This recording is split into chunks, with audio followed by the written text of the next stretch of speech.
Hey everybody, welcome to another week in the life of the Agency Accelerator podcast. Hope you are having a fantastic week so far. Now today is an interview episode and I'm really excited to have an old colleague of mine, Ian Laurie, who runs a video production company called Snow Digital Media. And we ended up talking a lot about how to use video as part of your social media strategy, and particularly how to use video on LinkedIn. There was loads of really interesting tidbits in this, and if I'm honest, I learned a bunch of stuff too. So I know you're going to find this episode useful, so let's get on with today's show. Accelerate your agency's profitable growth with tools, tips, and value-added interviews with your host, agency owner and coach, Rob DaCosta.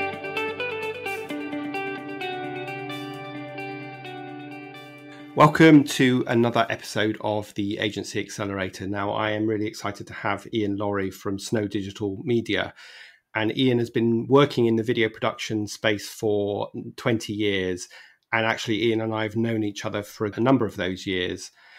So I'm definitely interested to hear Ian's perspective on how the agency world has changed in that time, as well as how we should be thinking about using video in our businesses from a marketing perspective. So Snow Digital Media helps B2B brands create, produce and distribute engaging and meaningful video content across all social media channels. So welcome, Ian. Do you want to just expand upon that sort of background about Snow Digital? Yeah, absolutely. So as you say, I've been in the business for around 20 years. So I describe that to people as I'm old enough to remember VHS tape, but young enough that I actually have my own YouTube channel. So I'm kind of sitting somewhere, hopefully somewhere in between being very fresh and sort of past it. But yeah, I've seen a lot of change in the last 20 years in terms of how video production has changed. When I started, the only way to distribute was VHS tape and then DVD. It seems crazy now, but there was no way to distribute video online. All that sort of in my experience is actually quite a sort of young industry. Yeah, when we first started, we were doing mainly corporate videos. So it would be 5 to 10 minute sort of all-encompassing video about a company with a very sort of rigid story and a script. In the sort of the latter years, more recently, that's evolved into sort of a huge range of content, you know, everything from sort of short videos for Facebook and then more long form videos, which might go out on YouTube or sit on sort of, you know, internal servers for a particular company. Okay, so before we jump into the detail of, you know, using video in our businesses and how we should go about doing that and why we should do it, I thought it'd be good, since you've been self-employed running your agency for a long time, it would be really useful for our audience to hear a little bit about the journey of running your own business and perhaps some of the do's and don'ts that you would advise people if they are just starting out or they're thinking about running their own agency or they're thinking about starting a video production company. What advice would you give them? Yeah, so that's a great question. And I think what my advice and my experience is probably universal. So it doesn't necessarily have to be a video production company. I originally left employment. I only actually worked for a couple of agencies. I did a graphic design degree in university. Left. My first job was with a video production company. I'd done quite a bit of video at university as well. And I only actually worked for companies for 3 years. So I worked for one agency for a year and then I moved to another agency for 2 years. And then decided that I wanted to start my own business. And I initially went freelance, which is I think what a lot of people do. I was sort of half working with a friend. She'd actually landed quite a big brand as a client, so I started helping her, and that sort of grew into a bit of a business. And then things grew from there, and we stayed as a 2-person company for many years, and just used freelancers to manage sort of capacity. And then for one reason or another, we ended up parting company. I started working with another business partner, and then that went on for sort of 3 or 4 years, and then ended up leaving that business partner. And now for the last sort of 10 years, I've been running the agency on my own, which I really enjoy. I guess two of the things that pop up in that story are the two business partners. So I think it's worth sort of me covering what happened with that and what worked and what didn't work. As you know, running a company by yourself can sometimes be a bit lonely. It's almost natural to sort of want to share that with someone, which I think is why a lot of people want to go into business with someone else. I think my experience with that was that there were really, really good bits to it. But I think the longer that you work with people, things like you might want to go in a different direction. And also you might have different home lives, different financial setups. So when you're in a situation where you're wanting to sort of push the company in certain directions, or maybe you want to take money out of the company, those things can start to clash a little bit. It certainly wasn't doom and gloom. We had some great times, but in the end, my experience of working with people in that environment over that amount of time was that for me personally, I prefer to be sort of, running the organization as a sole owner, basically. Okay, let me just jump in there because I think there's some really interesting takeaways from that. So I think you're right that it can be really lonely at the top when you're running an agency, and it is natural to want to have some kind of partner, although it doesn't always have to be a business partner. It can be a coach, a non-exec director, a mentor, whatever. And I think that one really key thing, because I've seen what happened to you happen to a number of people, like especially where there's 3 directors. I often have seen sort of that third person exiting the business. And I think the key thing is that if you're thinking about working with a business partner, then you absolutely have to have shared values, and you have to have aligned vision and goals for the longer term aspirations of your agency. And if you're not able to have those very, very honest conversations early on when you're getting into that partnership, then you're kind of setting yourself up for problems further down the road. So if people are thinking about getting together with a business partner, of course, there's a lot of really positive reasons why you should do that. When I ran my agency, there was 2 of us, and we had very different skills. My background was in software. My business partner's background was in hardware. I was really good at sort of running the team and growing the business. He was really gregarious and good at getting out there and speaking to people. So we had some really natural sort of fits together. So I don't want Ian's story to put people off from getting a business partner, but you have to have shared values, and you have to sit down and have a conversation about the short, medium and long-term aspirations of your agency, and make sure that you are on the same page. And that where you're not, you have to acknowledge that as well, and then decide whether that is going to work for you or not. Would you agree with that, Ian? Yeah, absolutely. And I heard this described in a really great way recently on another podcast, on a Tim Ferriss podcast. He talked about making sure, if you go into business with someone, having an agreement drawn up properly before you start. But he actually said it's not an agreement that you're getting put together. It's a disagreement, because what it's basically doing is it's covering you for when you inevitably disagree about things. If everyone agreed about everything, you wouldn't need any solicitors, you wouldn't need any documents, any contracts, anything like that. So that's certainly something that I never did, and kind of came back to bite me on a couple of occasions. And like I say, I don't, as you said, it's not wasn't a really, really negative experience. It was great. We had some fantastic times. Yeah, there's just that sort of warning to make sure that if you are going into business with a number of other people, you've got to make sure that you, as you said, that you understand what you want out of the business, and you have to talk about 5, 10, 15 years exit strategies and things like that, because assuming that what you want is what someone else wants is a very, very sort of dangerous way to go into a business, basically. Yeah, if you don't understand that, then you're definitely setting yourself up for problems. What other kind of key learnings have you had in the past the past 10 years of being on your own, but the past 20 years of running your own agency? Any other nuggets of wisdom that you can share with the audience?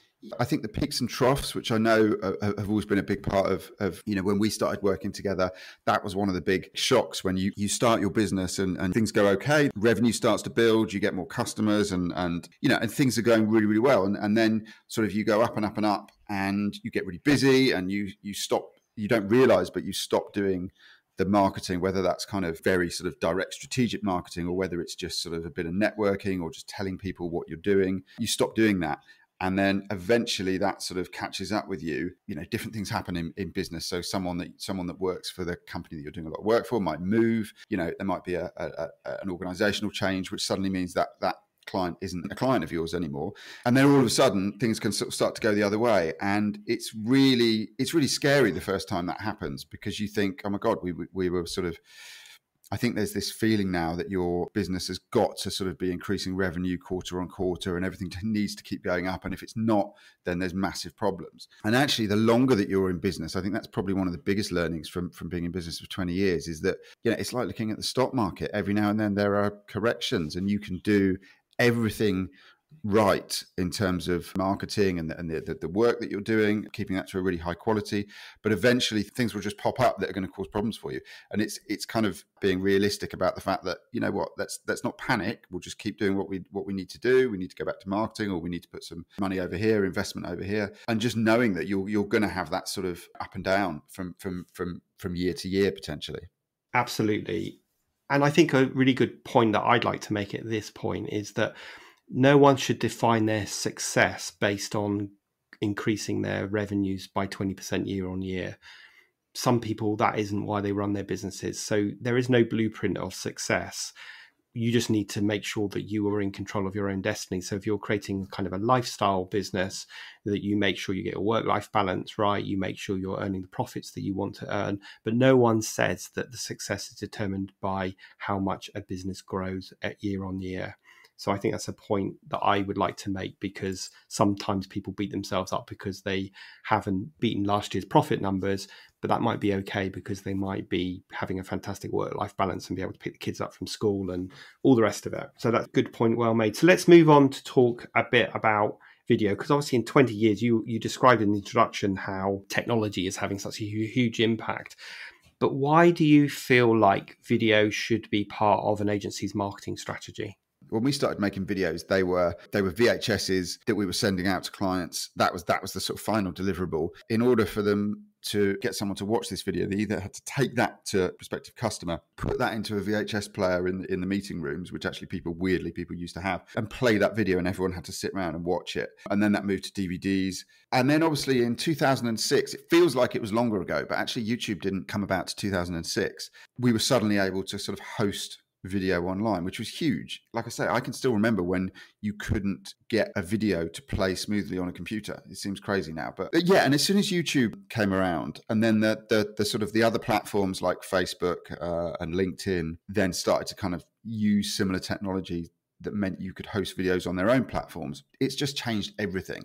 I mean, YouTube was really useful because, as I say, it was a general sort of video hosting company. The issue with sort of, I guess, for agencies and specifically sort of in a B2B world, it's seen as quite kind of B2C, and it's seen as sort of lots of, you know, children and teenagers playing computer games, and it's still kind of got that reputation. So even though you've got big brands who have a presence on it, if you check out subscriber numbers, you know, you'll get a 15-year-old who's got sort of, you know, 1.5 million subscribers, and then you'll go to someone like BMW and they've got 100,000 subscribers. YouTube is still not that platform that brands have adopted in terms of a sort of video hosting way.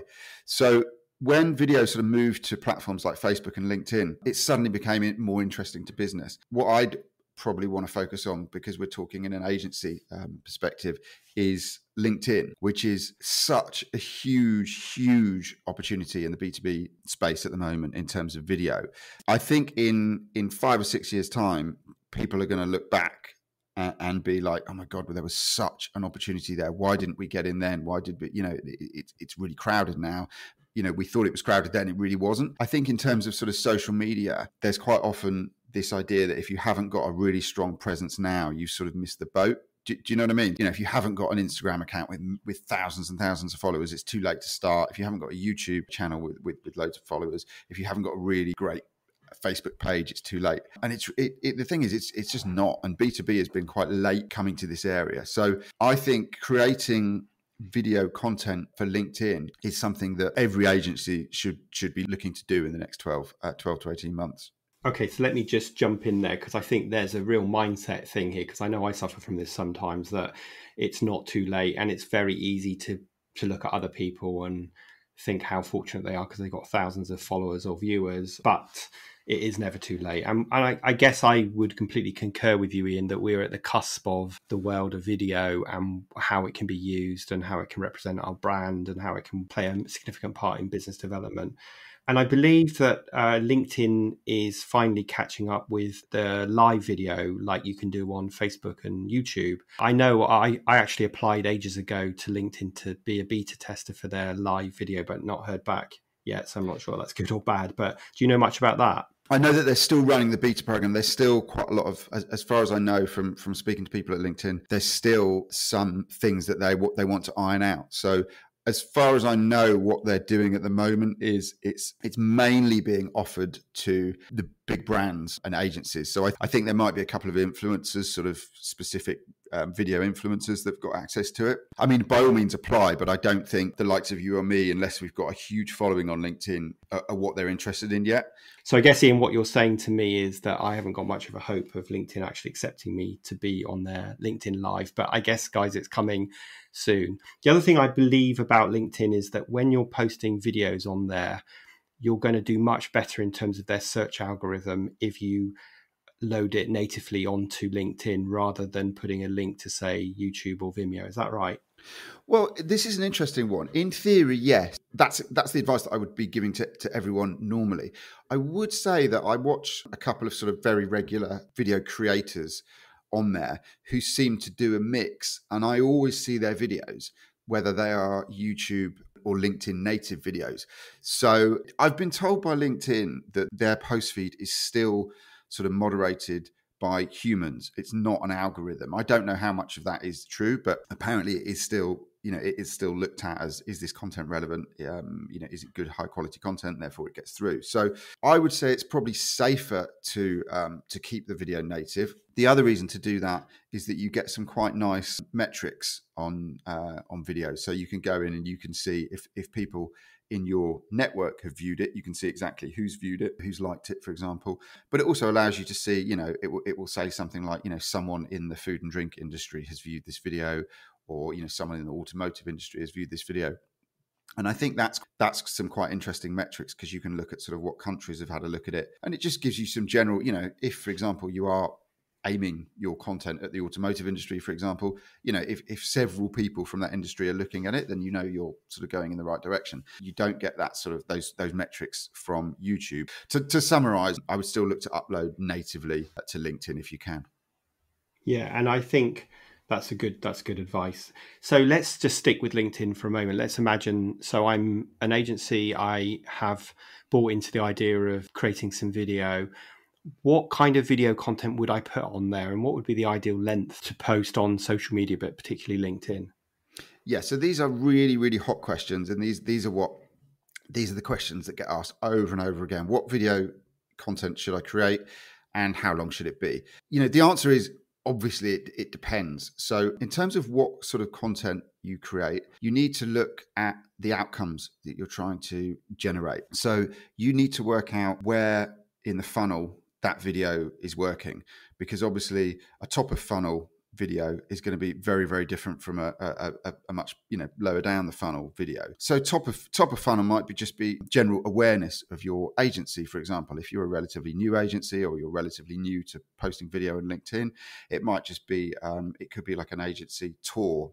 Okay, it could be just an interview with a couple of the sort of people in the company, quick overview of what you do, tour of the office showing sort of, how many people are working for you, the kind of environment they work in, things like that. And I guess as you go further down the funnel, it might be customer testimonials, which is obviously a really popular thing to do. So I think you've got to work out, are you trying to generate awareness? Is it just general sort of agency brand awareness? Is it hardcore sales that you're trying to do? Do you want people to watch these videos and say, wow, these guys look amazing, we're going to use them for our next project? And then in terms of length, again, this is a really contentious question. There was some research that came out a few years ago which said that the human's attention span had actually got so bad that it was now shorter than a goldfish's attention span. Actually, you will have people that say, it needs to be a 5-second video, it needs to be a 10-second video. I'd go the other way, and I'd say that if it's a good piece of content, I think you've got to hook them in the first 5 seconds. So, this video is about, or drop some really interesting or controversial content that, I don't want to say clickbait, but it's that kind of thing that's really going to, oh my God, I need to watch this. This is for example, a headline like the biggest thing to hit marketing this year, something like that, as long as you can roughly deliver on it in your video. And then you can go into whatever length you want. And I think if a video is really, really good, it can be 5, 10, 15, 20 minutes long. Because what will often happen is people will find that video, they'll have a look at it, they'll like it, or they'll make a note of it to watch later. So yeah, I think if you get people in with a hook and the quality is really, really good, I think the length is sometimes a bit of a red herring.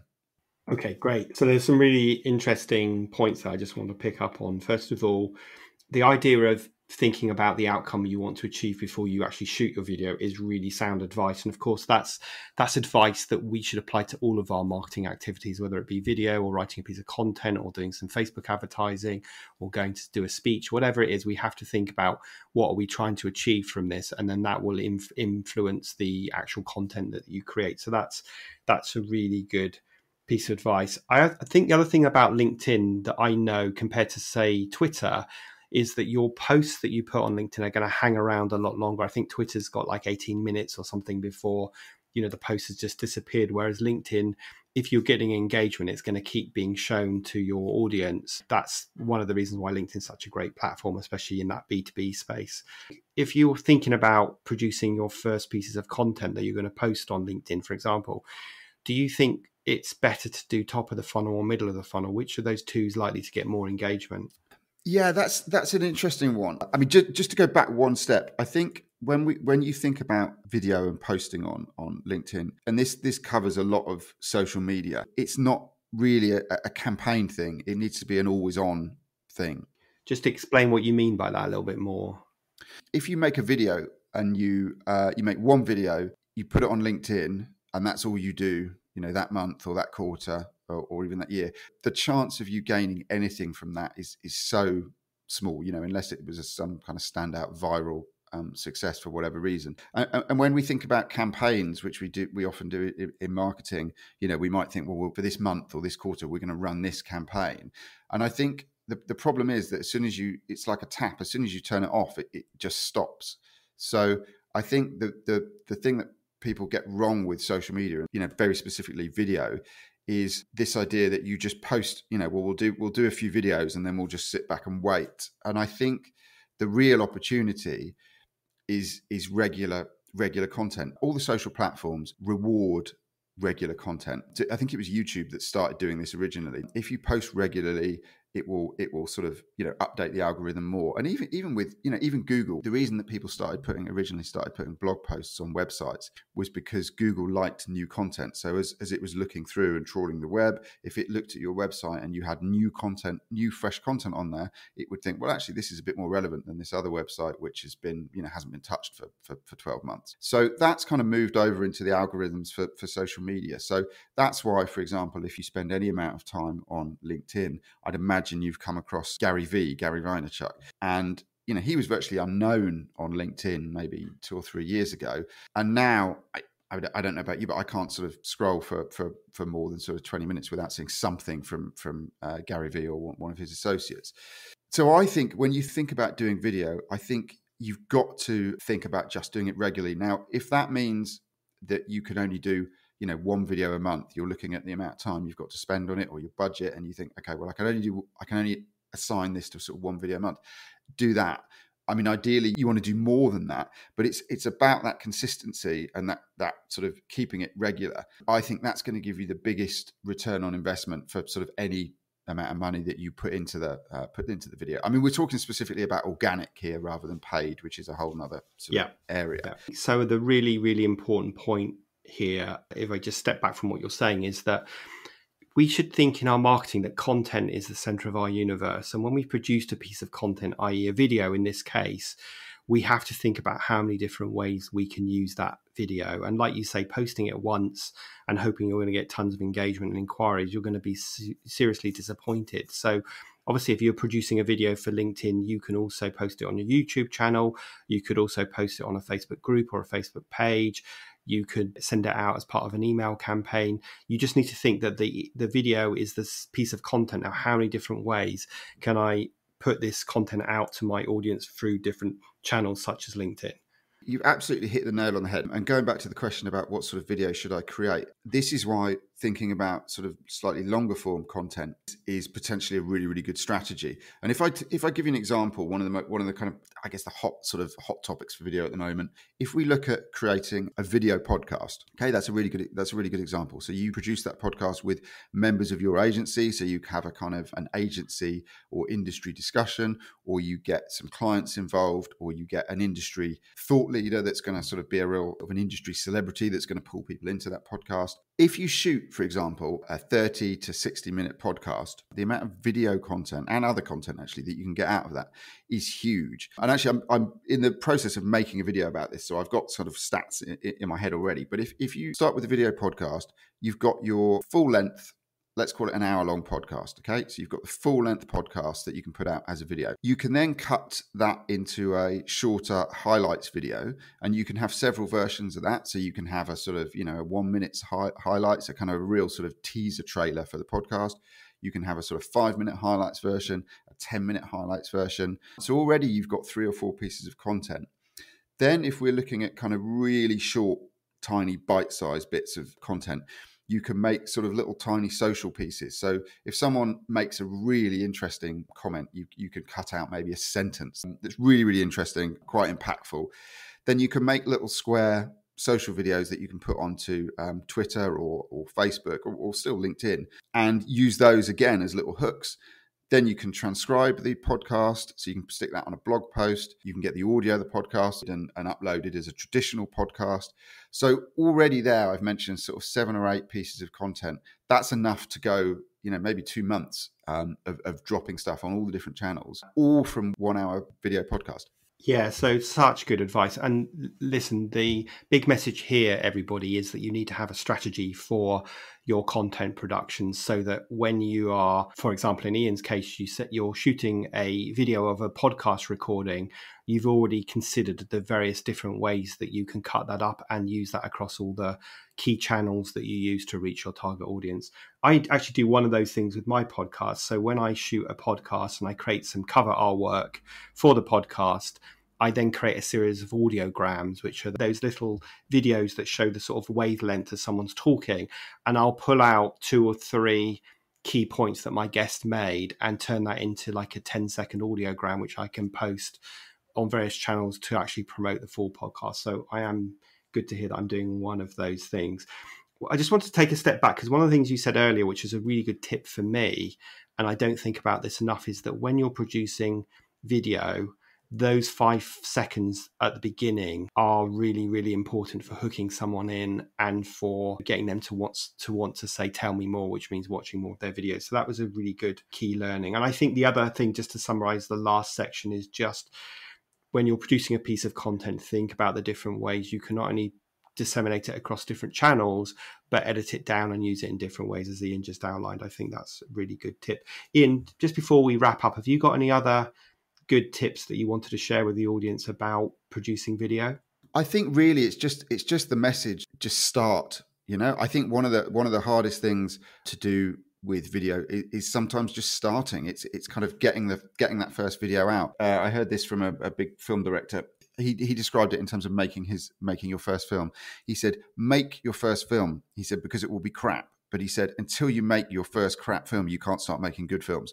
And I think that's probably not dissimilar to video. If potentially your first video or your first few videos aren't going to be great, but they will improve from then. So the sooner you sort of you start that process. And then the other thing is just to echo what I said earlier, which is there's a huge opportunity. There are not hundreds of videos like this on LinkedIn at the moment. There will be in the next 5 years, but at the moment there's not. So you've got a massive, massive opportunity to stand out. And as I say, we're talking completely about organic here. We haven't even gone into paid, which is a whole nother area.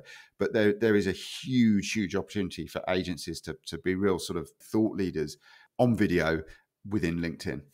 Brilliant. So yeah, guys, get out there and do it. It's really interesting that people really put off videos because they think it's really complicated. I've got a couple of people who say to me, I hate looking at myself on video. And I just say to them, guys, it's not about you. It's about your audience. Stop being egocentric. It's not about how you look on video. It's about whether you're creating content that your audience will really engage with. And I think we haven't got time to go into it today, but I think a couple of things, as long as the people can see you clearly and they can hear you clearly, then you just need to get on and start doing it. I know for sure, and Ian knows as well because he helped me with some of my early videos, that when I first started getting in front of the camera about, 4 or 5 years ago, I was terrible. I was wooden, I wasn't looking at the camera, I was self-conscious. And whilst, I've still got a long way to go to get fantastically polished on camera, I know I've got a lot better, and I know I feel a lot more comfortable.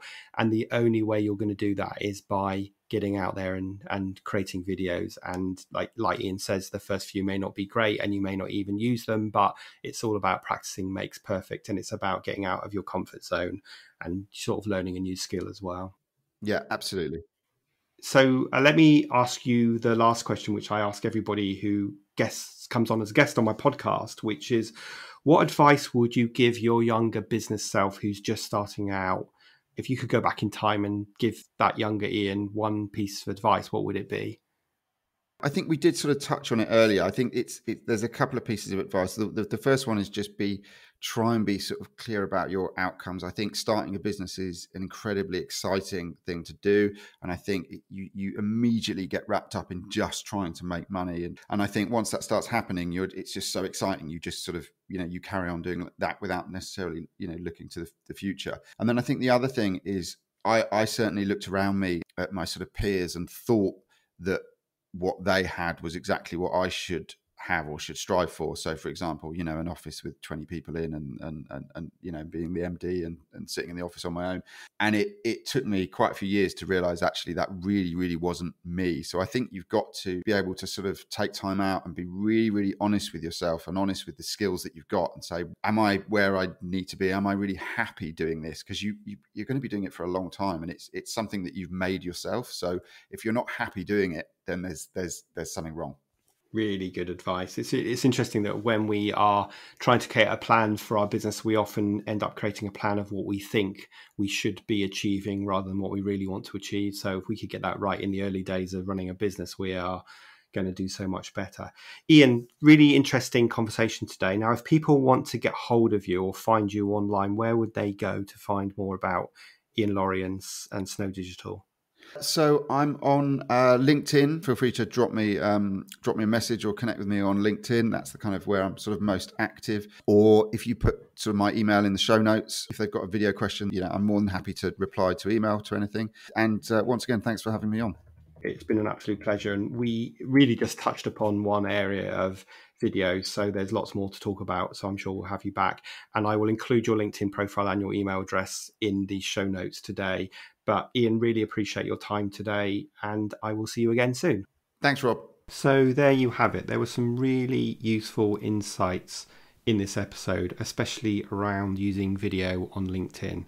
And for me, there were 5 key takeaways. First of all, make sure you are thinking really strategically about all your content and therefore how you can repurpose it. Never think about a video in isolation, i.e. in a binary way, but think about how you can cut it up and use it across different channels, as Ian outlined. And also, before you produce a piece of content, think about the why. What is it you're trying to achieve with this content? Why are you doing it? Because that way you can measure success. Fourthly, the first few seconds of a video really count, because that's the time you're going to hook your viewer in. And if you do that well, then actually it doesn't matter how long the piece of content is. And the last point was, on LinkedIn and other social channels, post natively if you can, rather than hosting it on YouTube or Vimeo or whatever, and then just posting a link. So I hope you found that episode useful. As ever, please make sure you've hit the subscribe button so that you are the first to be alerted to every new episode each Thursday. And lastly, if you found this episode of value, then please consider leaving a review, because that really helps other people find the podcast as well. So until next Thursday, I hope you have a fantastic day and a great weekend, and I will see you next week.